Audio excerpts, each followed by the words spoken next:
You're listening to Keeping It 100 with Mel and Bruce, sponsored by the 100 Black Men of Las Vegas. What they see is what they'll be. My name is Mel Tiller, and I am your host. And today, we have a very special guest with us. His name is Joel Ward, and you will never guess what this young man does. Ladies and gentlemen, this young man played 11 seasons in the National Hockey League. That's right. He played 11 seasons in the National Hockey League, and you are going to be fascinated with his story. Joel, welcome to the show. Thank you, sir. Thank you for having me. We greatly appreciate it. So thanks for having me on. Okay, so you played 11 years in the National Hockey League. There are not very many African Americans or Black individuals playing in the hockey league. How did you wind up playing hockey? That's a good question. Where do I begin? I started at the age of my first year of organized hockey was the age of 6. But I grew up originally. I'm from Toronto, Ontario, Canada. My background, my parents were from the island of Barbados. Migrated to Canada. I have 2 older brothers. And for us, obviously, growing up in Canada, in the wintertime, hockey was part of our pastime. We've kind of, everybody in the neighborhood were playing, the kids were playing. I think on TV, the Toronto Maple Leafs were always on. Saturday night was kind of like a little family thing growing up. But for me, my brothers played. We had Kevin Weeks, who's a hockey analyst now with the NHL. He was a big influence in my family getting into the game of hockey growing up. And I was kind of the little brother. My brother would play street hockey all the time, and I was always the little guy. I wasn't big enough to play at the time, but I was the little guy that kind of fetched the ball if it went out of bounds or what have you. I was kind of that kid to go. And I just picked up a stick, Mel, and I loved it ever since I was a kid, and I haven't stopped since. I still have a great time to this day. But that was kind of my introduction to hockey. We started with ball hockey. We started with the love of the passion, and then as I got older, and I kind of kept going and pursuing my dreams, and I just kind of kept pushing and pushing and pushing, and I was fortunate to make a living out of it. And the sport has been wonderful for myself and my family. Faced a lot of obstacles along the way, of course. Again, I'm very thankful that I got a chance to play the wonderful sport. So, Joel, you played 11 years in the NHL, and now you are an assistant coach with the Henderson Silver Knights. Yes. After I finished, I was retired from the game. The body had enough. My wife was pregnant with our firstborn, and that was kind of my time to hang it up the skates a little bit and be at home. And I was home my first year with my little guy Robinson, and then all of a sudden, I kind of got a phone call from Manny Vivros, who's the head coach here with Henderson, and just kind of asked me if I was interested. I heard that I was interested in getting back in the game and possible coaching. And I knew especially my last couple of years of playing, I knew coaching was going to be something that I was going to be right up my alley. It was a way to kind of stay involved with the game. I still got the teaching aspect of it. And, for myself, I learned so much from the game on and off the ice that it would have been a shame if I didn't get a chance to share that. So, when things kind of worked out and I got a chance to come down to Henderson, I was excited to get back in the game, of course, and started my teaching process and getting here coaching in my next chapter in the sport of hockey. Well, you certainly have had a very exciting career in the game. So tell me about your greatest moment as a player. That's a good question. You know what? I had so many, to be honest with you. I mean, for me to get a chance to play my first National Hockey League game, I dreamed of this as a kid.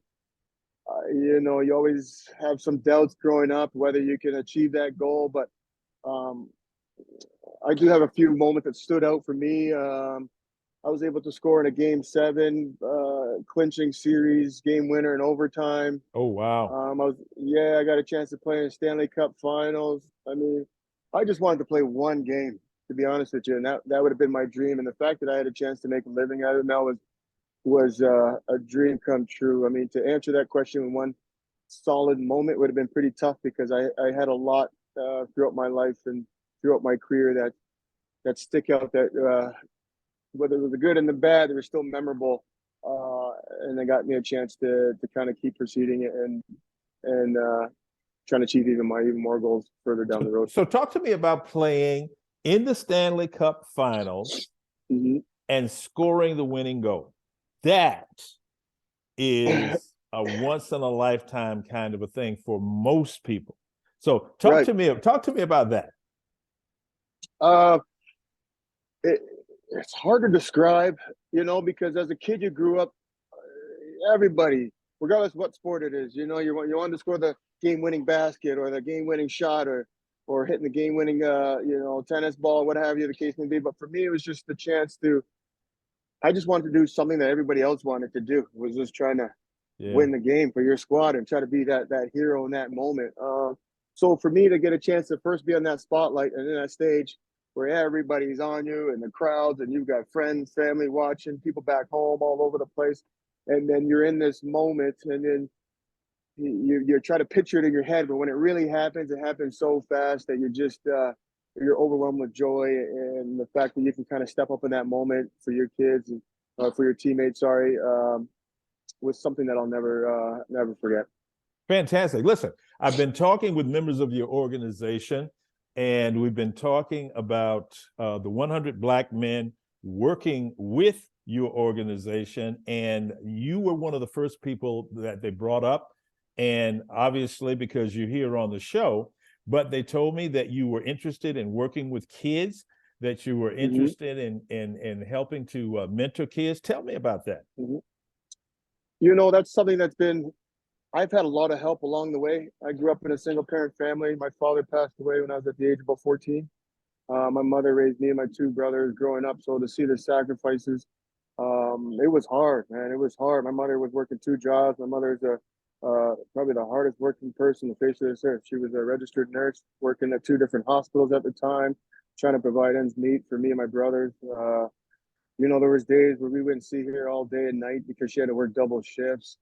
I've slept in hospital beds just so I can, maybe get to practice. And then after practice, my mom had to work the night shift, so I would stay in the hospital with her and get up in the morning. And then she would eventually drive me home.